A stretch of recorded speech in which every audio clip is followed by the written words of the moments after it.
High বন্ধুরা, আজকে যে আমরা মাখা করব এর জন্য এই দেখুন কত বড় বড় আমরা নিয়ে নিয়েছি।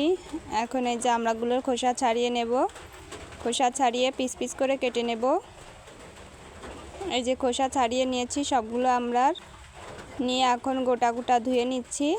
ধুয়ে এই যে দেখুন পিস পিস করে কেটে নিয়েছি পাতলা পাতলা করে। এখন মাখিয়ে নেওয়া যাক। এই যে মাখিয়ে নেওয়ার জন্য এই যে কাঁচা লঙ্কা নিয়েছি আর লবণ নিয়েছি, আর এখানে এই যে লেবুর পাতাও আছে। এখন এই যে লেবুর পাতাগুলো ছিঁড়ে নিচ্ছি, এই যে কাসুন্দিও দিয়ে নিচ্ছি। দিয়ে এখন সবগুলো ভালোভাবে মাখিয়ে নেব। এই দেখুন এই যে এরকমভাবে মিশিয়ে নিচ্ছি। মিশিয়ে নিলেই মাখাটা তৈরি হয়ে যাবে। আর এই যে উপর থেকে সামান্য পরিমাণে চিনিও দিয়ে নিলাম। চিনি দিয়েও আবার ভালোভাবে মাখিয়ে নিয়েছি।